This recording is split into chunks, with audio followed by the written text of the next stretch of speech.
नमस्कार। मेरा नाम आयुष चतुर्वेदी है और मैं वाराणसी के सेंट्रल हिंदू बॉयज स्कूल में कक्षा 12वीं का छात्र। मैं वेरी आज गुड, वेरी गुड। अभिव्यक्ति की आजादी यानी फ्रीडम ऑफ स्पीच को लेकर कुछ बातें आपसे रखना चाहता हूं आपके समक्ष। बिल्कुल, सर बिल्कुल सबसे आप बड़ी बात है जी सर सबसे बड़ी बात यह है कि बनारस जो रहा है, हमारी काशी जो रही है, इसका इतिहास बहुत बड़ा रहा है।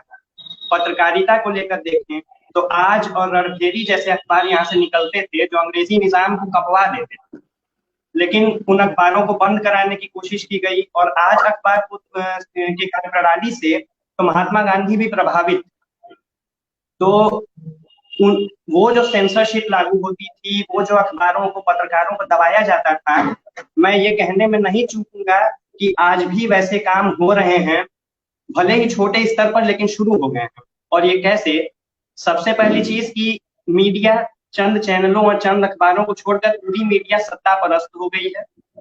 निजाम के खिलाफ लिखने वाले लोगों को जेल में डाला जाता है, उनकी आईडीज ब्लॉक कर दी जाती हैं, उनके लिखे हुए को कम्युनिटी स्टैंडर्ड के खिलाफ बताया जाता है। फेसबुक ही नहीं, मीडिया के अलावा जब बच्चे लोग, लिखने पढ़ने वाले लोग सबसे बाद उसके बाद कदम उठाते हैं कि हम चले थोड़ा सोशल मीडिया की तरफ, तो सोशल मीडिया पे, फेसबुक पे लोग लिखते हैं। तो फेसबुक अभी तक तो लगता था कि बड़ी लोकतांत्रिक चीज है, लिखने में विभिन्न प्रकार के विचार हम रखेंगे, बड़ी ही लोकतांत्रिक चीज है। लेकिन फेसबुक लोकतंत्र का पहरुआ था और अब लोकतंत्र के खिलाफ काम कर रहा है।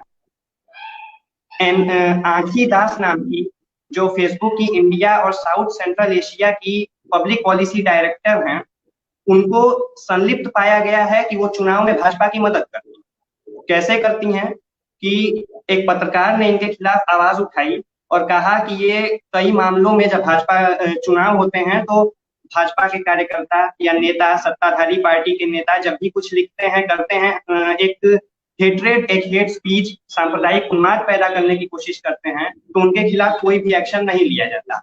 और जब सरकार के खिलाफ कोई लिखता है तो उसको जेल में डाल दिया जाता है।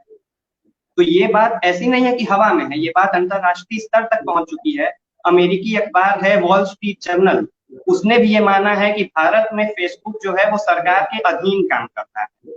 उस लेख में लिखा है कि सरकार, फेसबुक जो है वो सरकार से जुड़े लोगों को अनुचित तरजीह देती, कोताही बरतती है उनके लिखे हुए पर, और उन पर कोई एक्शन नहीं लिया जाता।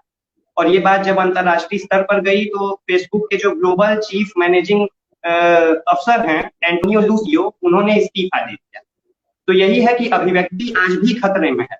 मुक्तिबोध एक कवि थे, उन्होंने लिखा कि अब अभिव्यक्ति के सारे खतरे उठाने ही होंगे, तोड़ने ही होंगे मठ और गढ़ सब। तो अब वो समय आ गया है कि अपनी बात हम रखना शुरू कर दें, और चाहे कितनी भी दबाई जाए बातों को। जैसे दुष्यंत कुमार ने कहा था कि मत कहो आकाश में कोहरा घना है, ये किसी की व्यक्तिगत आलोचना है। तो आज किसी भी चीज पर आप सवाल उठाते हैं, उसको सरकार से जोड़ के देखा जाता है, पर्टिकुलर व्यक्ति से जोड़ के देखा जाता है, और आपको तमाम नाम दे दिए जाते हैं कि ये लिबरल है, कांग्रेसी है, कॉमरेड है और अर्बन नक्सल है, यहाँ तक कि देशद्रोही कहा जाता है। तो आज तो मैं मानता हूं कि अगर आपको देशद्रोही कहा जा रहा है तो आप सबसे बड़े देशभक्त। तो देशद्रोही, अब इससे पहले हमें जानना होगा कि 1942 में जब महात्मा गांधी ने भारत छोड़ो आंदोलन शुरू किया था, तब आरएसएस और हिंदू महासभा दोनों ने कहा कि हम इस आंदोलन में भाग नहीं लेंगे। अगर महात्मा गांधी ने उस समय आरएसएस और महासभा को देशद्रोही कह दिया होता तो आज दोनों का नामो निशान नहीं। लेकिन महात्मा गांधी की विचारधारा वो नहीं थी। गांधीवाद ये नहीं था कि किसी को देशद्रोही करना है, सबके विचार अलग अलग हैं, सबको लेकर हमें चलना है।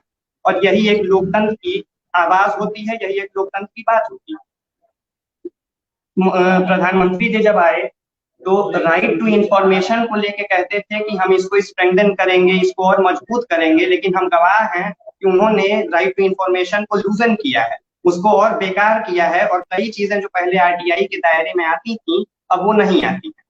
तो वही है कि मुंह में राम बगल में छुरी वाली बात है कि कहने को बहुत बड़ी बड़ी बातें होती हैं, लेकिन वो एक जमीनी स्तर पे कुछ दिखता नहीं। तो ऐसे में पाकिस्तान का नाम लेना तो बड़ा ही खतरनाक हो गया है इस समय। लेकिन फिर भी मैं पाकिस्तान की एक शायर तहजीब हाफी की शायरी पढ़ूंगा कि तुझे भी खौफ था कि तेरी मुखालिफत करूंगा मैं, तुझे भी खौफ था कि तेरी मुखालिफत करूंगा मैं, और अब अगर नहीं करूंगा तो गलत करूंगा। तो ये जरूरी है कि मुखालिफत हो, विरोध हो, ऐसी विचारधारा का विरोध हो जो पत्रकारों को, बोलने वालों को, लिखने वालों को जेल में डालती है। ऐसे लोगों का विरोध होना जरूरी है।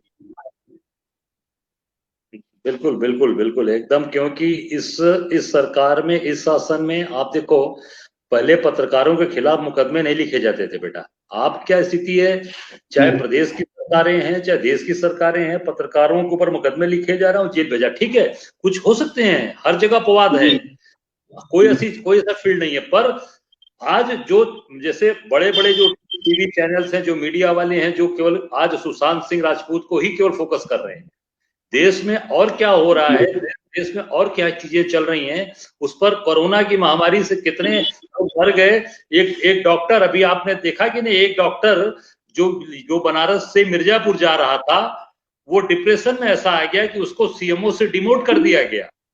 कोई सम त्रिपाठी जी हैं वो वहां पे मिर्जापुर में, और वो यहाँ से भैठौली वाले रास्ते से जा रहे थे मिर्जापुर, और अपने ड्राइवर से कहा कि मैं जा रहा हूँ जरा पेशाब करने के लिए, और वो शायद वहीं से गायब हो गए, पता नहीं गंगा जी में डूब गए या उन्होंने आत्महत्या कर ली।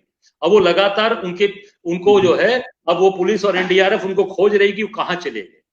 तो ये लोगों के आप काम अगर कोई गलत, मान लीजिए किसी से कोई चीजें होंगी, तो उसको आज के दिन में डिमोट कर देना, उसको उसका जो है नीचे, उसको प्रमोशन के बजाय उसका डिमोशन कर देना, और उससे चीजें, क्योंकि इस समय तो सबसे काम लेने का समय है सबको, क्योंकि कोरोना वॉरियर, जैसा भी हमारी प्रज्ञा जी ने कहा, कोरोना वॉरियर जो लोग हैं, टीचर से लेकर जो भी ऐसे लोग हैं, कर्मचारी, उन सभी लोगों को आगे लेके चलना पड़ेगा।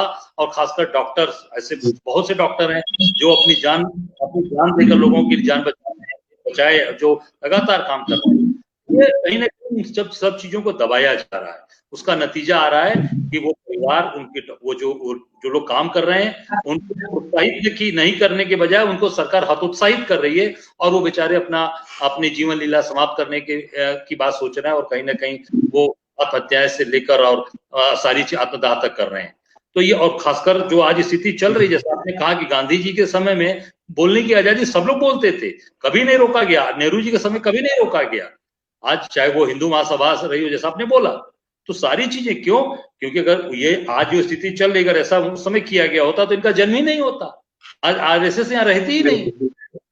तो आज मैं समझता हूँ कि ये सब चीजें केवल और केवल रोका जा रहा है। सारी चीजें मैं समझता, आप बहुत होनहार विद्यार्थी हैं, आपके बारे में जानता हूँ, अच्छी भविष्य है आपका, खूब आगे बढ़िए, हमारी शुभकामनाएं हैं आपको। और निश्चित तौर से आपकी जो आपकी बुद्धिमत्ता है, जो आपको जानकारी है, उसके लिए मैं ढेर सारी आपको शुभकामनाएं देता हूँ और उज्जवल भविष्य की कामना करता हूँ। बहुत बहुत धन्यवाद। धन्यवाद।